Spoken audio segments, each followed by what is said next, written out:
నమస్కారం. ప్రతిధ్వని కార్యక్రమానికి స్వాగతం. సిబిఐలో సంచలన పరిణామాలు చోటు చేసుకుంటున్నాయి. సిబిఐ డైరెక్టర్ అలోక్ వర్మను ఆ పదవి నుంచి తప్పించిన ప్రధాని మోదీ నేతృత్వంలోని అత్యున్నత స్థాయి కమిటీ అగ్నిమాపక హోంగార్డు డీజీగా ఆయన్ని బదిలీ చేసింది. కానీ ఆ బాధ్యతను తిరస్కరించిన అలోక్ వర్మ రాజీనామా సమర్పించారు. సిబిఐ తాత్కాలిక డైరెక్టర్గా మళ్లీ నాగేశ్వరరావు నియమితులయ్యారు. అయితే సిబిఐ చరిత్రలో ఒక డైరెక్టర్ ఉద్వాసన గురి కావడం ఇదే తొలిసారి. సిబిఐ అంతర్గత విభేదాల నేపథ్యంలో గత అక్టోబర్లో అలోక్ వర్మను కేంద్ర ప్రభుత్వం నిర్బంధ సెలవుపై పంపిస్తూ ఉత్తర్వులు జారీ చేసింది. దీనిపై అలోక్ వర్మ సుప్రీంకోర్టుకు వెళ్లగా తిరిగి పదవీ పగ్గాలను అప్పగిస్తూ తీర్పు ఇచ్చింది. అయితే సిబిఐ డైరెక్టర్ పదవి అందుకున్న 2 రోజులకే అత్యున్నత స్థాయి కమిటీ ఆయనపై వేటు వేసింది. ఈ నేపథ్యంలో సిబిఐ డైరెక్టర్ ఉద్వాసన తదితర పరిణామాలపై ప్రతిధ్వని చర్చను చేపట్టింది. ఈ చర్చలో పాల్గొంటున్న ప్రముఖులు M Padma Reddy garu, forum for good governance secretary, S Veeraiah garu, Nava Telangana పత్రికా సంపాదకులు, చలసాని నరేంద్ర గారు, సీనియర్ పాత్రికేయులు, రాజకీయ అంశాల విశ్లేషకులు.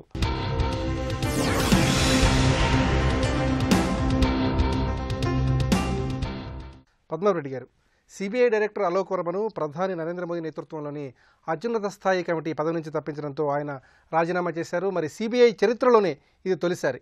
మరి ఇంతటి సంచలనానికి దారితీసిన పరిస్థితుల్ని ఏ విధంగా ఎలా సమీక్ష చేసుకోవాలి? 1963లో ఈ సెంట్రల్ బ్యూరో ఆఫ్ ఇన్వెస్టిగేషన్ అని చేయడం జరిగింది చట్ట ప్రకారంగా. దీనికి లిమిటెడ్ పవర్స్ ఉన్నాయి. అంటే కేవలము ఢిల్లీ అట్లాగే యూనియన్ టెరిటరీస్లో మాత్రమే ఎంక్వైరీ చేయాలి. తర్వాత కేంద్ర ప్రభుత్వ ఉద్యోగ సంస్థలు, రైల్వేస్ కావచ్చు, పోస్ట్ అండ్ టెలిగ్రాఫ్ కావచ్చు, ఇటువంటి వాటి మీద ఎంక్వైరీ చేస్తారు. రాష్ట్ర ప్రభుత్వాలు అడిగినప్పుడు, అంటే మాకు సిబిఐ ఎంక్వైరీ కావాలన్నప్పుడు, లేదా కోర్టులు చెప్పినప్పుడు ఈ కేసును సిబిఐకి అప్పగించండి అంటే వాళ్ళు వచ్చి ఎంక్వైరీ చేస్తారు. అయితే చాలా సందర్భాల్లో సిబిఐ నిబద్ధతను ఎవరు శంకించలే. ఫాస్ట్గా చేస్తారు, టెక్నికల్గా చేస్తారు, ఎటువంటి ప్రలోభాలకు కానీ రాజకీయ ఒత్తిళ్లకు కానీ మధ్య మధ్యలో అప్పుడప్పుడు వీళ్ళు రాజకీయ ఒత్తిళ్లకు లోనవుతున్నారని అనుకోవడం జరిగింది. అయితే మొన్న జరిగింది ఏంటంటే, ఒక నంబర్ 1 డైరెక్టరు, అడిషనల్ డైరెక్టర్ పరస్పరము ఇది సిబిఐ సంస్థను చెడ్డ పేరు తెచ్చే విధంగా ఒకళ్ళ మీద ఒకళ్ళు ఆరోపణలు చేసుకోవడము, కేసులు బుక్ చేయడం వరకు కూడా జరిగింది. అప్పుడు ప్రభుత్వానికి మొత్తం సిబిఐ ఇట్లా అయిపోయింది అని చెడ్డ పేరు వస్తుందని చెప్పి హోమ్ మినిస్ట్రీ సివిసి యొక్క రిపోర్ట్ తీసుకొని, సెంట్రల్ విజిలెన్స్ కమిషన్ తీసుకొని వీళ్ళిద్దరిని ఫోర్స్డ్ లీవ్ మీద పంపినారు. ఉద్యోగాల నుంచి తీసేయాలి. సివిసి రిపోర్ట్ ఏం చెప్పిందంటే వీళ్ళ మీద అభియోగాలు ఉన్నాయి, 10, 12 చెప్పి దాంట్లో 4, 5 మాత్రం ప్రైమా ఫేసి ఉంది, కొంచెం నేరారోపణ రుజువయ్యేటట్టుగా ఉంది అన్నది చెప్తే దాన్ని బేసిస్గా తీసుకొని ప్రభుత్వం వీళ్ళిద్దరిని లీవ్ మీద పంపింది.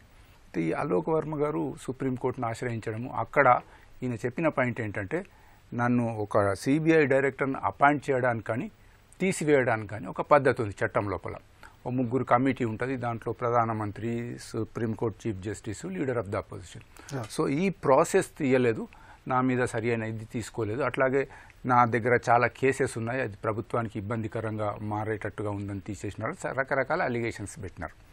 దాని మీద సుప్రీంకోర్టు ఏమన్నదంటే, దీంట్లో రాజకీయ ప్రమేయం ఉన్నట్టుగా కనబడుతుంది కాబట్టి ఆయనను మళ్ళీ తిరిగి ఆయన స్థానంలోకి పంపుతూ, ఆ పంపినప్పుడు సరిగా జస్ట్ ఈ రీఇన్స్టేట్మెంట్ అయిపోయేది, ఆయన కాళ్ళు చేతులు కట్టేసినారు. నువ్వు ఎటువంటి అంటే విధానపరమైన నిర్ణయాలు తీసుకోవద్దు, వాటి అక్కడ కూర్చో అన్నట్టుగా చెప్పినారనమాట. ఇది జరిగిన తర్వాత 2 డేస్లనే, ఇది బుధవారం జరిగింది, వెంటనే కమిటీ కూర్చున్నది, 3 త్రిసభ్య కమిటీ కూర్చొని ఆ కంప్లీట్ కాలి ఒక 2-3 అవర్స్ కూర్చున్న తర్వాత మళ్ళీ నెక్స్ట్ నిన్న కూర్చున్న తర్వాత సుప్రీంకోర్టు చీఫ్ జస్టిస్ ఈ కేసులో తీర్పు చెప్పినాడు కాబట్టి ఆయన రాలే. ఆయన సెకండ్ ఇన్ కమాండ్ సిక్రీ గారి వారిని పంపడం జరిగింది. 3 డిస్కస్ చేసినారు. లీడర్ ఆఫ్ ద అపోజిషన్ గారు, లేదు ఆయనకు ఒక అవకాశం ఇద్దాం, మనము ఈ సీరియస్ అలిగేషన్స్ అంటున్నారు కాబట్టి ఆయన ఎక్స్ప్లెనేషన్ తీసుకుందామన్నారు.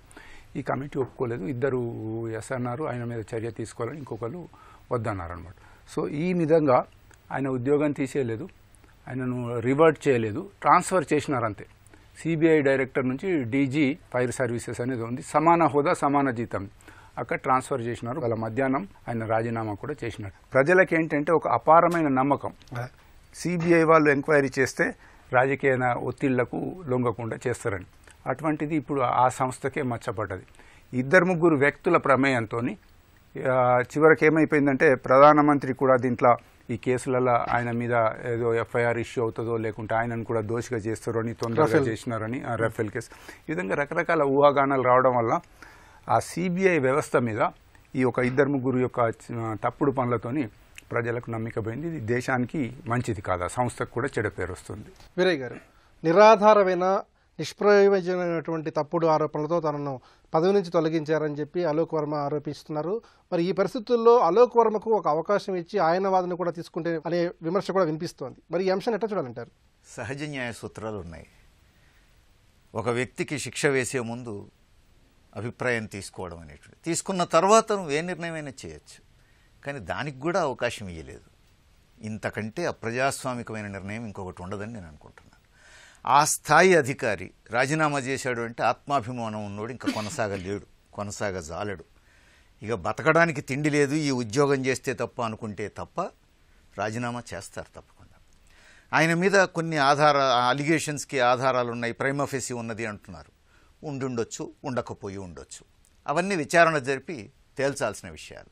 కానీ కీలక విషయాల్లో మాత్రం కొన్ని స్పష్టం అవుతూ ఉన్నాయి. సిబిఐ మీద విశ్వాసం పోతున్నది వీళ్ళిద్దరి గొడవల వల్ల అనేటువంటిది ఇప్పుడు పెద్ద ఎత్తున దేశం అంతా చర్చ అవుతోంది. విశ్వాసం పోవాల్సింది సిబిఐ మీద కాదు, ప్రధాని మోడీ మీద అని నా అభిప్రాయం. ఎందుకంటే సుప్రీంకోర్టు స్పష్టంగా చెప్పింది రాజకీయ జోక్యం ఉన్నది, అలోక్ వర్మను బలవంతంగా లీవ్ మీద పంపడంలో రాజకీయ జోక్యం ఉన్నది. ఎవరు జోక్యం చేసుకున్నది? సాక్షాత్తు ప్రధానమంత్రి మోడీ కదా. ఎందుకు రాజకీయ జోక్యం చేసుకొని అప్రజాస్వామికంగా రాత్రికి రాత్రి ఆయన్ను బలవంతంగా పంపించాల్సి వచ్చింది? ఇది చాలు మోడీ పాత్రను అర్థం చేసుకోవడానికి. ఆస్థానాన్ని తీసుకొచ్చి ఈయనకు పోటీగా అడిషనల్ డైరెక్టర్గా పెట్టింది ఎవరు? స్పెషల్ డైరెక్టర్గా. ఆస్థానం మీద ఎన్ని ఆరోపణలు ఉన్నాయి మనందరికీ తెలిసింది, దేశమంతా తెలుసు. ఆయన మీద ఎన్ని ఆరోపణలు ఉన్నాయో దేశమంతా తెలుసు. ఆరోపణలు ఉండడమే కాదు, సిబిఐలోనే ఆయన చేసిన తప్పుడు పని రుజువైంది. అలోక్ వర్మకు వ్యతిరేకంగా తప్పుడు సాక్ష్యం సృష్టించాడని తేలిపోయింది. ఒక డిఎస్పీ ర్యాంకు అధికారిని ఉపయోగించుకొని తప్పుడు సాక్ష్యం సృష్టించాడు, ఫోర్జరీ సాక్ష్యం సృష్టించాడు అని తేలిపోయింది.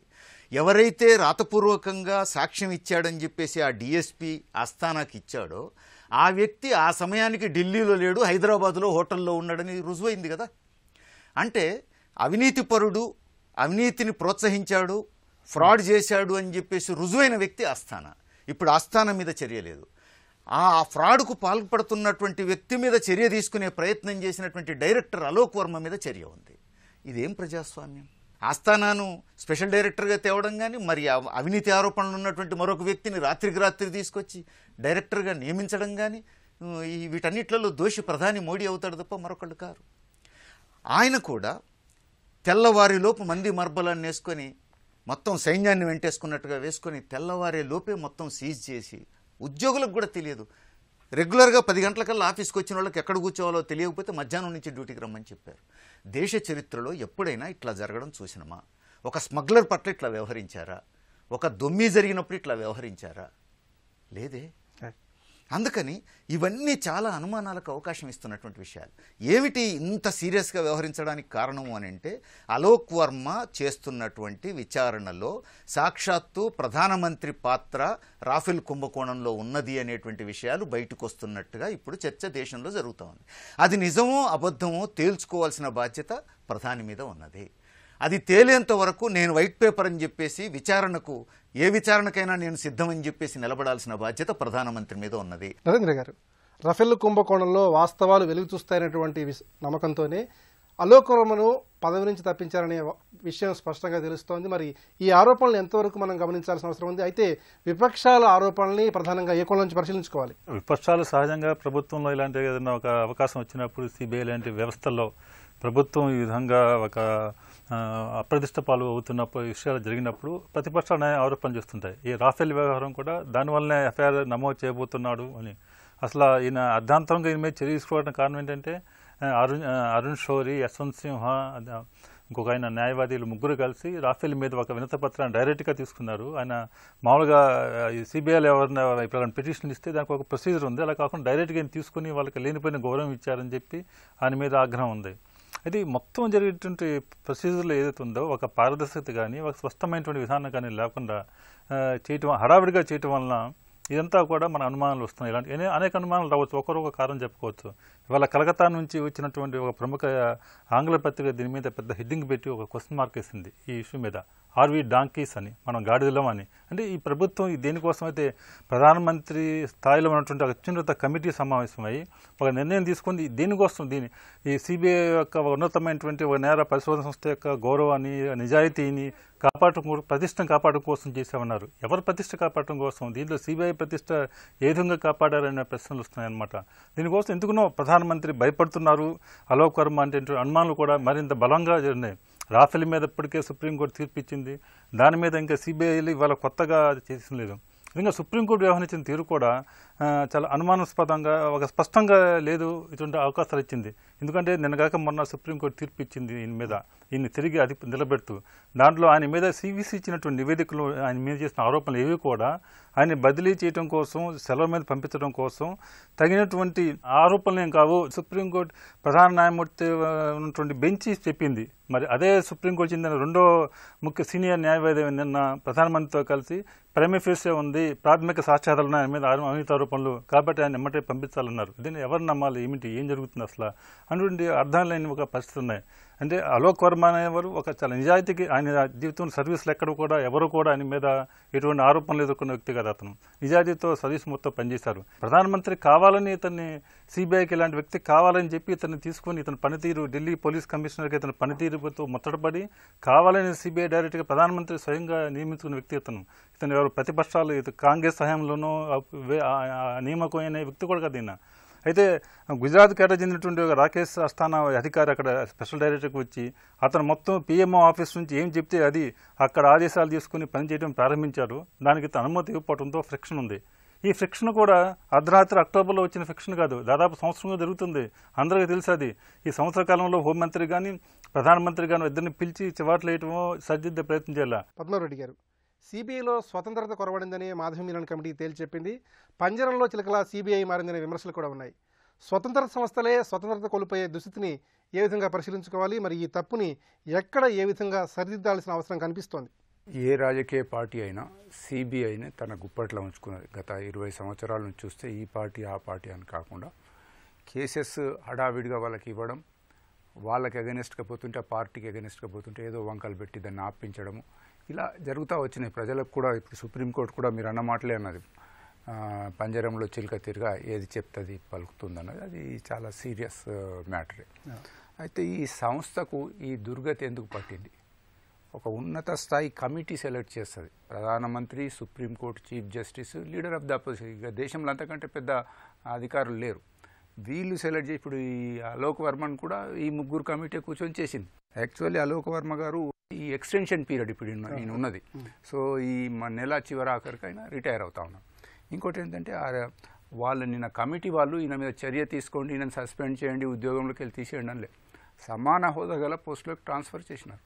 గవర్నమెంట్ ఎప్పుడైనా ఏ అధికారినైనా ట్రాన్స్ఫర్ చేసే అధికారం ఉంది. కాకపోతే ఇంత గోల జరుగుతున్నది, పార్లమెంట్లో కూడా గోల జరిగినప్పుడు మరి వాళ్ళు సమయం పాటించేది నుండే సుప్రీంకోర్టు చీఫ్ జస్టిస్ యొక్క ప్రతినిధి, సెకండ్ ఇన్ సీనియారిటీ సిక్రీ గారు, వారు కూడా ఉన్నారు. మరి ఆయన కూడా పేపర్స్ చూసి ఈయనను ఇక్కడి నుంచి తప్పించాల్సిందే అన్నారు. కాబట్టి ఇక మనకు చాలా దూరంలో ఉన్నాము. ఏదైనా ఒక నేషన్లో మనము ఏర్పరచుకున్న సంస్థల మీద నమ్మిక పోవద్దు. అది చాలా డేంజర్ నేషన్కి. ఉదాహరణకు పబ్లిక్ సర్వీస్ కమిషన్ ఉన్నది, అలాగే ఎలక్షన్ కమిషన్ ఉన్నది, అట్లాగే సిబిఐ. ఇవి ఎబో డిస్కషన్ ఉండాలి. అంటే సిబిఐ అంటే ఇక తప్పకుండా అక్కడ న్యాయం జరుగుతుంది. ఇప్పుడు ఎలక్షన్ కమిషన్ అంటే నిష్పాక్షికంగా ఎన్నికలు జరుగుతాయి. కానీ ఎట్లా మనం నేషన్ ముందుకు వెళ్తున్న కొద్దీ వీటి మీద కూడా అనుమానం వచ్చే పరిస్థితులు వస్తూ ఉన్నాయి. అంటే రాజకీయాలు ఇంత చెత్తగా తయారైపోయినాయి. అంటే రాజకీయాలతో ఇప్పుడు నిన్నటి దాంట్లో కూడా రాజకీయం ఉంది. ఇప్పుడు దాన్ని రాఫెల్ కుంభకోణం అని అదని చెప్పి తర్వాత ట్రాన్స్ఫర్ చేయడానికి విచారణ అడగాల్సిన అవసరం లేదు. ఉద్యోగంలో నేను గవర్నమెంట్ సర్వీస్లో ఉన్నాను చెప్తున్నాను. ఒక వ్యక్తిని ట్రాన్స్ఫర్ చేయాలనుకుంటే, అది కూడా ఒక ఉన్నత స్థాయి కమిటీ చేయాలనుకుంటే ఆయనను అడగాల్సిన పని లేదు. రైట్, నువ్వు అలా ఇక్కడున్నావు, రేపు అక్కడ ఉంటావు.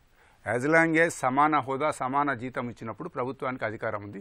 కానీ దాంట్లోకి పోకుండా ఇప్పుడు సిబిఐను ఎట్లా చేయాలంటే టోటల్గా సిబిఐలో రిక్రూట్మెంట్ అనేది ఐపీఎస్ ఆఫీసర్స్ నుంచి వస్తారు. ప్రతి స్టేట్లో కొన్ని నియమాలు ఉన్నాయన్నమాట, ఎట్లా చేసుకోవాలి ఏం కథ అని. పోలీస్ వ్యవస్థ సాధారణంగా దేశం మొత్తం మీద కొందరు మంచి ఆఫీసర్స్ తప్పితే మిగిలిన వాళ్ళు అక్కడ బస్ట్ పట్టిపోయింది.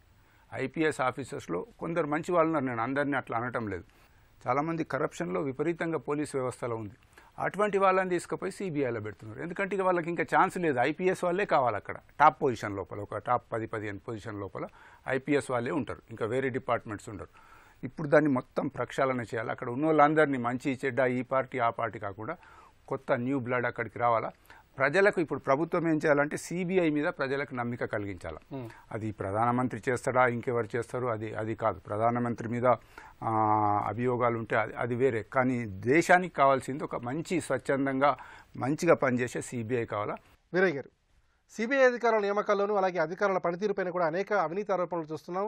ఇలాంటి పరిస్థితుల్లో సిబిఐ తమ ప్రతిష్టను విశ్వసనీయతను ఏ విధంగా కాపాడుకోవాలి? పొలిటికల్ లీడర్షిప్ విశ్వసనీయత కీలకం ఇక్కడ. ఎందుకంటే నియమించేది వాళ్ళు. పొలిటికల్ లీడర్షిప్ అంటే ప్రధానమంత్రి అధికార పార్టీ వాళ్ళ విశ్వసనీయత వాళ్ళ నిజాయితీ కరెక్ట్గా ఉంటే సిబిఐ డైరెక్టరే కాదు, అది ఈడీ అయినా అది రా అయినా మరొకటైనా సరైన దారిలో ఉండే వాళ్ళనే ఎంపిక చేస్తారు. పొలిటికల్ లీడర్షిప్లోనే తప్పుడు విధానాలు ఉన్నప్పుడు మిగతావన్నీ కూడా తప్పులు జరుగుతాయి. ఎందుకంటే వాళ్ళకు అనుగుణంగా వాళ్ళు చెప్పింది చేసేవాళ్ళు పప్పెట్స్ కావాలి. స్వతంత్ర సంస్థలుగా వాటిని నడిపేటువంటి వాళ్ళు, ఈ రాజ్యాంగబద్ధంగా నడిపేవాళ్ళు ఉండకూడదు వాళ్లకు. అలాంటి పరిస్థితి రాజకీయ నాయకత్వంలో ఉన్నప్పుడే ఈ ప్రాబ్లమ్స్ ఎక్కువ వస్తాయి. ఉదాహరణకి ఇప్పుడు సత్ప్రవర్తన నిజాయితీ గల వాళ్ళనే సిబిఐలో అధికారులుగా నియమించాలి. దానికి గీటురా ఏమిటి? ఇప్పుడు ఆస్థానాను ఉన్నట్టుండి స్పెషల్ డైరెక్టర్గా తీసుకొచ్చి అలోక్ వర్మకు పోటీగా ఎందుకు పెట్టారు అని అంటే, గుజరాత్లో మోడీని రక్షించాడు, అమిత్ షాను రక్షించాడు అనేక క్రిమినల్ కేసుల్లో. కాబట్టి ఆయన వాళ్లకు మంచోడైపోయాడు, తీసుకొచ్చి ఇక్కడ పెట్టుకున్నారనేటువంటిది దేశమంతా కోడైకి వస్తున్నటువంటి వాస్తవం. తర్వాత ఇప్పుడు ఒక ఆఫీసర్ని లేదా ఒక ఉద్యోగిని ఎనీ గవర్నమెంట్ సర్వెంట్ పద్మారాభరెడ్డి గారు చెప్పినట్టు ట్రాన్స్ఫర్ చేయడానికి విజిలెన్స్ కమిషన్ నివేదికలు అవసరం లేదు. ఈవెన్ ఎవరిని ట్రాన్స్ఫర్ చేస్తున్నారో వాళ్ళ ఒపీనియన్ వాళ్ళ వాదన వినాల్సినటువంటి అవసరం కూడా లేదు. అడ్మినిస్ట్రేటివ్ రీజన్స్ ప్రకారం ట్రాన్స్ఫర్ చేసేటప్పుడు సింపుల్గా ట్రాన్స్ఫర్ చేసేయచ్చు. బట్ ఇప్పుడు అలోక్ వర్మను అడ్మినిస్ట్రేటివ్ రీజన్స్తో ట్రాన్స్ఫర్ చేయలేదు.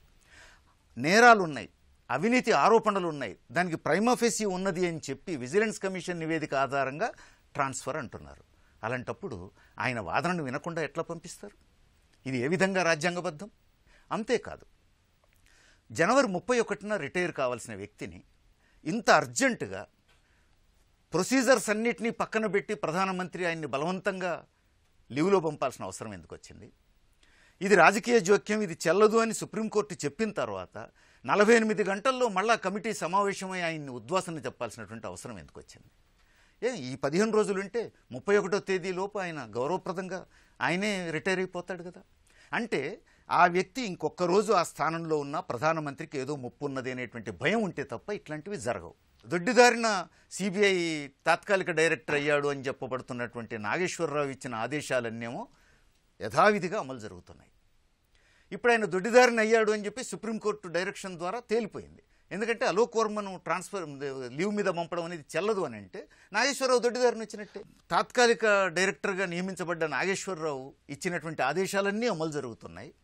ఇప్పుడు ఆ నియామకం చెల్లదు, అలోక్ వర్మను సెలవు మీద పంపడం చెల్లదు అన్న తర్వాత ఈయన మళ్ళీ డైరెక్టర్ హోదాలోకి వచ్చిన తర్వాత మాత్రం కాళ్ళు చేతులు కట్టేశారు. ఇది ఏ విధంగా సరైన తీర్పు అనేటువంటిది ఎవరికైనా అనుమానం వస్తుంది. ఇప్పుడు ఈయన ఆ స్థానంలోకి వెళ్ళడం సరైంది అని చెప్పేసి అన్న తర్వాత అంతకుముందు నాగేశ్వరరావు గారు ఇచ్చినటువంటి డైరెక్షన్స్ అన్నీ కరెక్ట్ కాదు, వెనక్కి తీసుకోవాలనేది ఆటోమేటిక్గా సుప్రీంకోర్టు కూడా చెప్పాలి కదా. అందుకని ఈయన కాళ్ళు చేతులు ఎట్లా కట్టేస్తారు? అందుకని ఇవన్నీ కూడా అనేక అనుమానాలకు అవకాశం ఇస్తున్నాయి. అందుకని బేసిక్గా పొలిటికల్ లీడర్షిప్ వాళ్ళ విధానాలు, ప్రధానమంత్రి అధికార పార్టీ వాళ్ళ విధానాలు కీలక పాత్ర పోషిస్తాయి. ఆ అధికార పార్టీకి నిజాయితీ ఉంటే, ప్రధానమంత్రిలో నిజాయితీ ఉంటే సరైనటువంటి అధికారాలను ఎంపిక చేసి సరైనటువంటి పద్ధతుల్లో పాలన సాగించడానికి అవకాశం ఉంటుంది. నరేంద్ర గారు, ప్రభుత్వ బంధనాల నుంచి సిబిఐని తప్పించి సిబిఐ స్వతంత్రత కాపాడేందుకు పలు కమిటీలు అనేక సూచనలు చేశాయి. ఇప్పటికైనా సిబిఐ లాంటి అత్యున్నత దర్యాప్తు సంస్థలకు ఎలాంటి స్వేచ్ఛా స్వాతంత్రాలను కల్పించాలి? ఒక సిబిఐ కాదు, అనేకమైనటువంటి రాజ్యాంగబద్ధ సంస్థలు ఉన్నాయి, అన్నిటి కూడా ఇలాంటి విషయాలు వర్తిస్తాయి. అయితే ఏమాత్రం నిజంగా ఆచరణలో స్వతంత్రంగా వ్యవహరించగలవు. ఎందుకంటే వాళ్ళ ఉద్యోగాలను బట్టి కానీ వాళ్ళ బడ్జెట్ కానీ అన్ని విషయాల మీద వాళ్ళు ప్రభుత్వం మీద ఆధారపడి ఉంటారు. సిబిఐలోనే అనేక పోస్టులు ఖాళీగా ఉన్నాయి. అనేక రాష్ట్రాల్లో జాయింట్ డైరెక్టర్లు లేరు. కొన్ని వందల పోస్టులు భర్తీ చేయమని ప్రభుత్వాన్ని అందుకుంటే ఎవరు కూడా ప్రభుత్వాలు పట్టించుకోవట్లేదు. కేవలం కొద్దిమంది డైరెక్టరు ఇలాగ స్పెషల్ డైరెక్టర్లు ప్రభుత్వం ఆసక్తి ఉన్న వాళ్ళని తెచ్చుకున్నా కూడా చాలామంది బై ఆప్షన్ సిబిఐకి వెళ్తారు చాలామంది. ఎందుకంటే కేంద్ర సర్వీసుల్లో ఉన్న ఖాళీలని డిప్యూటేషన్ మీద వస్తానని అడ్వర్టైజ్ చేస్తుంటారు. దాని ప్రకారం ఇక్కడ రాష్ట్రాల్లో పనిచేయలేని వాళ్ళు, ఇక్కడ పనిచేయడానికి అవకాశం లేని వాళ్ళు చాలామంది నిజాయితీ పరులే సిబిఐలో పనిచేశారు. చాలా కీలక స్థానాల్లో కూడా సిబిఐ మంచి రిపోర్ట్ ఉంది. అయితే సిబిఐ గురించి మనం గొప్పగా చెప్పినా కూడా దానికి ఏమాత్రం చాలామంది డైరెక్టర్లు కొంతమంది గత ప్రభుత్వంలో అయితే డైరెక్ట్గా ఒక మంత్రి గారి పేస్ట్రీకి వెళ్ళి అక్కడ కూర్చుని ఒక కోర్టు కేసు గురించి డిస్కస్ చేసినటువంటి ఆరోపణలు సుప్రీంకోర్టు దృష్టికి వచ్చి సుప్రీంకోర్టు మన్ననడం జరిగింది. ఇలాగ అనేక సంఘటనలు గతంలో కూడా జరుగుతున్నాయన్నమాట.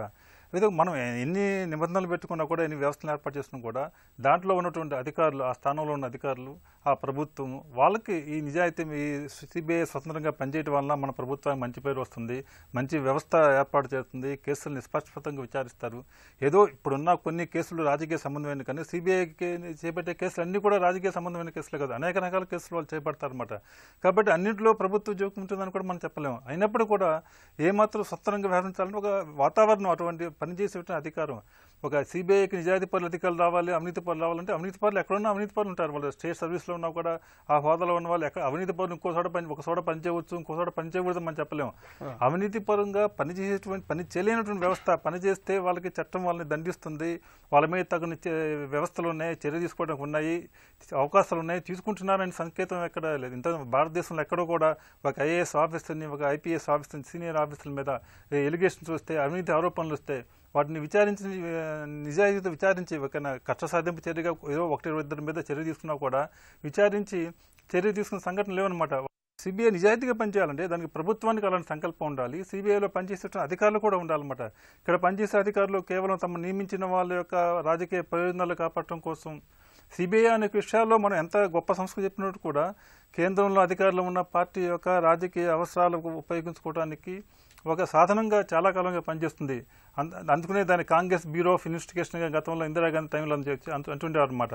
దానికి చిలకలో పంజరంలో చిలక అని సుప్రీంకోర్టు వ్యాఖ్యానించింది, అది వేరే వాళ్ళు వ్యాఖ్యానించింది కాదనమాట.